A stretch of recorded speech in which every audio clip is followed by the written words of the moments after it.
Hello all, welcome back to my channel. இந்த வீடியோவில் என்ன பார்க்க போகிறோன்னா, மன அழுத்தம் அதிகரிக்க இந்த 6 பழக்கங்கள் தான் காரணம்.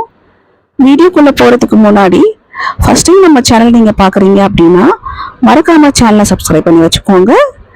வீடியோ பிடிச்சிருந்தா லைக் அண்ட் கமெண்ட் பண்ணுங்கள். நம்ம சேனலில் ஹெல்த் சம்மந்தமான வீடியோக்கள் டெய்லியும் போட்டுட்ருக்கோம். உங்களுக்கு ஒரு நாள் இல்லை ஒரு நாள் ரொம்ப ஹெல்ப்ஃபுல்லாக இருக்கும். இந்த வீடியோ பார்க்கறதுனால யாராவது ஒருத்தவங்க பயனடைஞ்சா கூட அது எனக்கு ரொம்ப நன்மையை தரும். வாங்க வீடியோக்குள்ள போகலாம். மன அழுத்தம் தொடர்ச்சியா அதிகரிச்சுட்டே வருது. இப்போ உள்ள காலகட்டத்துல மன அழுத்தத்தை அதிகரிக்கக்கூடிய 6 பழக்கங்களை பத்தி இதுல பார்க்கலாம். ஃபர்ஸ்ட் ஒன், தூக்கமின்மை. குறைவான நேரம் தூங்குவது மன அழுத்தத்தை ரொம்ப மோசமாக்குது. இதனால் உங்க மனதை கையாளுவது ரொம்ப கடினமா இருக்கு. எனவே டெய்லியும் தேவையான அளவு தூங்குறது ரொம்ப உடலுக்கு நல்லது. அட்லீஸ்ட் 7 to 8 மணி நேரம் தூங்குறது உடலுக்கு ரொம்ப நன்மை பயக்கும். செகண்ட் ஒன், அதிகமா சிந்திப்பது. சில பேர் எப்ப பார்த்தாலும் யோசிச்சுக்கிட்டே இருப்பாங்க. அதிகமா சிந்திப்பது மற்றவர்களை விட மன அழுத்தத்தை அதிகரிக்குது. இதனால எப்போதும் ஒரு குழப்பமான மனநிலையே வருது.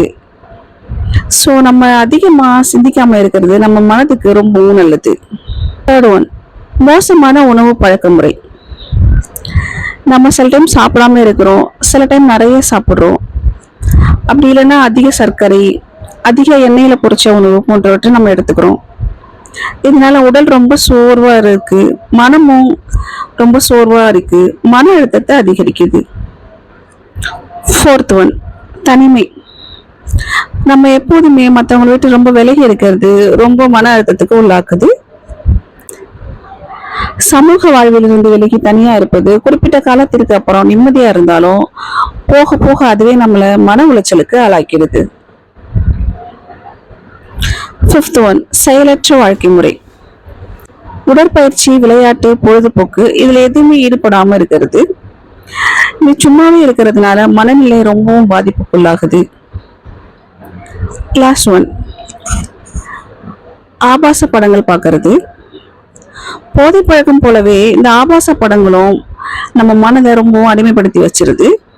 இது மன அழுத்தத்துக்கு ரொம்பவும் உள்ளாக்குது. இந்த ஆய்வுல கண்டுபிடிச்சிருக்காங்க. ஸோ இந்த 6 கெட்ட பழக்கங்களை நம்ம தள்ளி வச்சிட்டோம் அப்படின்னா நம்ம உடலும் மனதும் ரொம்ப ஆரோக்கியமா இருக்கும். இதை நீங்க உங்க வாழ்க்கை முறையில கண்டிப்பா கடைப்பிடிங்க. ரொம்ப ஹெல்ப்பா இருக்கும் உங்களுக்கு. இந்த மாதிரி ஹெல்த் சம்பந்தமான வீடியோக்கள் உங்களுக்கு தேவைப்படுதுன்னா மறக்காம நம்ம சேனலை சப்ஸ்கிரைப் பண்ணி வச்சுக்கோங்க. உங்க ஃப்ரெண்ட்ஸுக்கும் ஷேர் பண்ணுங்க.